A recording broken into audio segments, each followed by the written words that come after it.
Hello students, in today's video I am going to start chapter number 4, the nature of matter.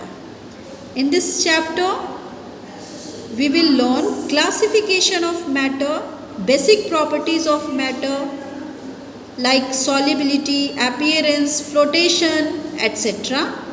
and states of matter के बारे में भी हम पढ़ेंगे। इन सारी प्रॉपर्टीज़ के बारे में वन बाय वन पढ़ेंगे। सबसे पहले हम समझते हैं मैटर होता क्या है, जिसके बारे में हम पढ़ने जा रहे हैं उसका मीनिंग होता क्या है। जब हम अपनी चारों तरफ देखते हैं तो हमें बहुत सारी चीज़ें दिखाई देती हैं। कुछ लिविंग होती हैं एंड कुछ नॉन लिविंग होती हैं। अपनी चारों तरफ दिखने वाली चीज़ों में जैसे कि chair, table, trees, water bottle, books, तो ये सारी चीज़ें जो हैं डिफरेंट मटेरियल से बनी हैं। बुक्स अलग मटेरियल से बनी होंगी, वाटर बॉटल अलग मटेरियल से बनी होंगी, ट्रीज़ अलग मटेरियल से बनी होंगी। ये डिफरेंट मटेरियल से बनी है, साथ ही साथ इनके कलर, इनकी अपीयरेंस सब कुछ एक दूसरे से डिफ़र करती है।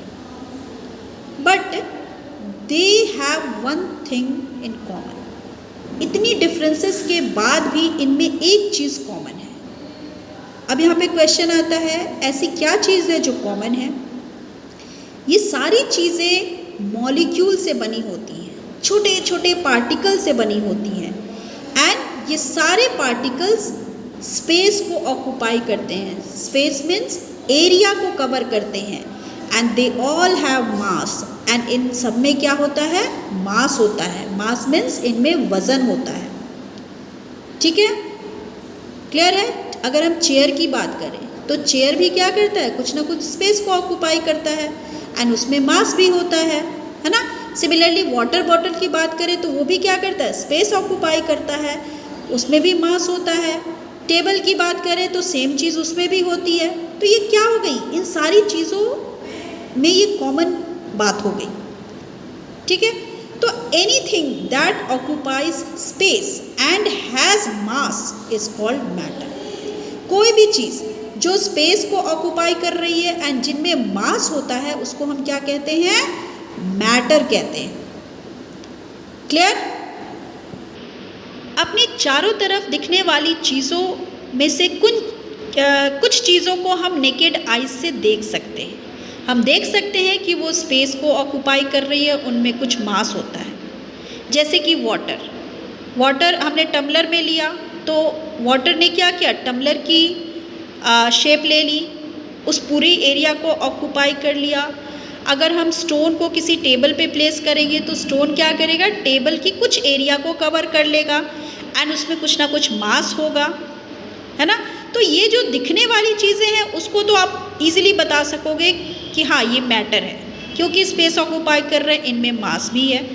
बट कुछ ऑब्जेक्ट्स ऐसी होती हैं जिनको हम नेकेड आई से नहीं देख सकते, जैसे एयर, बैक्टीरिया, जर्म्स एट्सेट्रा।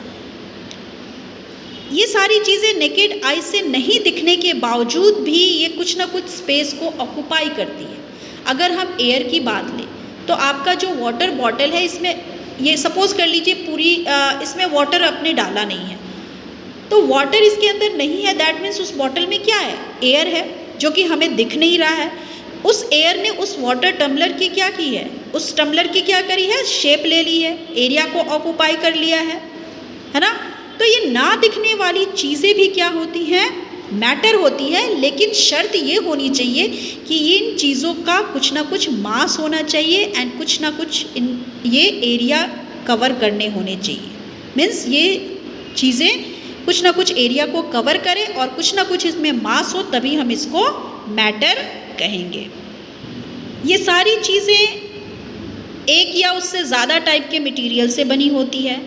तो जितने भी अमाउंट ऑफ मैटर या अमाउंट ऑफ मटेरियल किसी ऑब्जेक्ट के अंदर हैं उसको हम उस ऑब्जेक्ट का मास कहते हैं। सो ऑल मटेरियल हैव मास, इसलिए सारी चीज़ों का कुछ ना कुछ मास होता है, क्योंकि उसके अंदर मैटर भरा होता है।